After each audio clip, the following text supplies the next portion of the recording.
This is the I Was a Wheelchair Kid podcast. It's true stories of people who grew up using wheelchairs after being paralyzed and how they figured out their lives. I'm your host, Pete Anziano, and I've been using a wheelchair myself for almost 20 years. Although I wasn't injured as a child, I've spent those 20 years in a job where I help people of all ages adjust to living with paralysis. And I have learned that being injured as a kid brings a whole different set of problems. These podcasts are the personal stories about how kids went about finding their own solutions as children. They're adults now, but their childhood memories are powerful. In this episode, Amber tells her story. It was Father's Day. Amber was 15 years old. She and her family were driving on a country road late at night. So I was in a motor vehicle accident. I was coming home Father's Day evening with my family. My grandmother was traveling home with us, and we came upon a stalled truck that was in a rural area very late at night and dark. So my father didn't get much brakes in. They didn't have any flashers, so our impact speed was pretty high.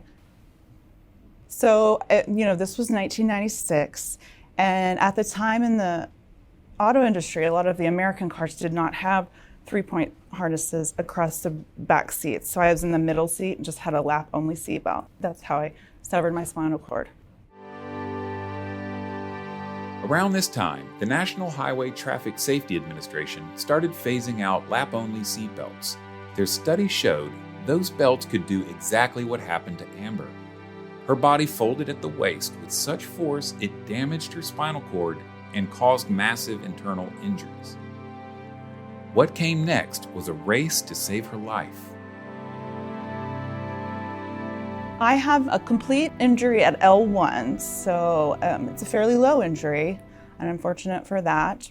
I remember people repeatedly telling me I'm paralyzed and almost being a little bit irritated by it. I also had bigger fish to fry. I was, fighting for my life, and I think they were doing the right thing and trying to make me understand, but a part of me was just like, leave me alone. I don't care about that right now, I think I instantly knew the paralysis part of it because I immediately was like, I can't feel my legs. It was it's hard to describe, but having a complete injury. I think there was a part of me that knew that instantaneously, but I've had zero movement or zero sensation since that day.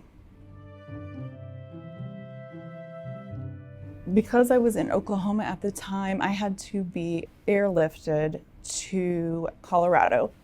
Even when I was in rehab, I was still struggling with a lot of recurring abdominal issues and 12 more hour surgeries during my rehab stint.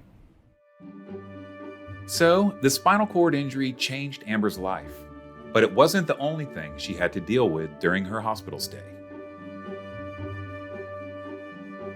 I remember a lot of letters and prayers, and a lot of people always, we're praying for you. I know you're gonna walk again, I have no doubt. And I looked at their intentions, and I know their intentions are good, but you're getting prayer letters from around the world, and they're just, praying for you to walk, and I'm just thinking, I just survived, and I'm just happy to be here at this point. Walking, that's not really in the cards for me. I'm not gonna chase that. It's a little irritating, but the pressure that comes with that, and I see it with incomplete injuries a lot. It's like they don't know the future. They don't know if they're gonna regain. I never really chased that hope because anytime I would ask questions, doctors were really good about educating me. When it was time to go back to Oklahoma, Amber was welcomed by her hometown and school friends. So I had been surrounded by adults for so long, all the nurses and the PT, and there weren't not a lot of kids in the ICU and not a lot of kids at the hospital. So I was ready to get back, and I was wanting that normalcy. I was also from a smaller town. Everybody knew my story. Everybody in high school knew what had happened to me, had been following along, been there for me, so I didn't have to go back and tell my story. Word of mouth is beneficial in small towns. I had a great group of friends who supported me and were my crutch getting me through, helping with the social scenes. You know, it's way easier to do with your friends. And I was really lucky to have friends that, you know, very close friends. I had joined the yearbook club and we had a race car theme. So for the photo, there was a race car. And everyone's like, let's put Amber in the race car. That's a good idea. So, okay, no big deal. And I sat there. It wasn't 10 minutes, sat there and in the race car, and they got me out, but it was a very hard surface. I was very thin. I didn't even realize. And I got a very severe pressure sore early on, right after. Pressure sores are common in the first months after a spinal cord injury. Once she recovered, Amber's social life picked up. She quickly figured out that her wheelchair carried a superpower when it came to finding good candidates for dating. I had some relationships in high school and then college, and now my husband, and they were all pretty positive. I always said that my wheelchair was probably a great way to keep the jerks away. You know, it was a great screening tool for me. You know, conniving people don't really want to date girls in wheelchairs. So I thought, well, at least the guys that want to date me won't be jerks. And they weren't. Going to college at the University of Oklahoma was an important step for Amber, and the transition turned out to be surprisingly easy. I think college was a great step to independence for me. They had a great program. The dorm room was very adapted for me, and just the communal part of college and being amongst people and being able to get in every dorm room and go to everybody's house, like that's a treat as a person in a wheelchair. So I loved it. I lived with my best friend my freshman year, so I had that ability to have someone there that was able to help me, and we were in the dorm room, and also able to create my own life and get involved in different clubs. And the campus everything was accessible for the most part, so I was all over the place. I got very involved in residential life. I got very involved academically and just in different clubs and in leadership.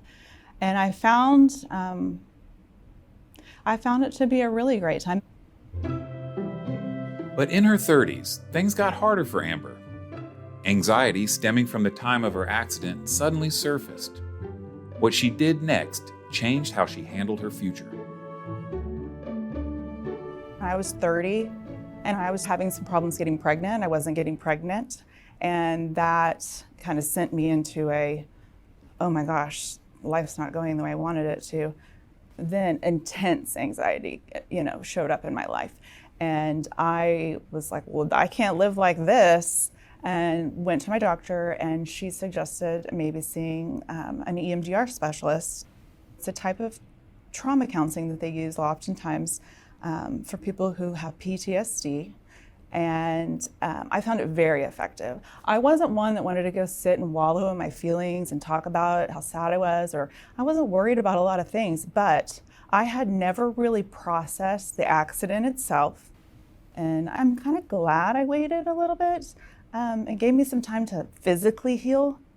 And like I said, I wasn't mentally struggling. I had the confidence, and I had the ability and the friendships and the relationships to go about life, but to really get to the bottom of it takes a lot of guts. And I don't know if I would have done it if I hadn't had the intense anxiety, but I'm so glad I did. EMDR is a form of psychotherapy used to help people heal from distressing life experiences. It became a turning point in Amber's life, helping her work through pain she hadn't been able to reach before. Today, she and her husband live with their 14-year-old son in a Chicago suburb. She's a marketing consultant and a dedicated advocate and frequent spokesperson for people with disabilities.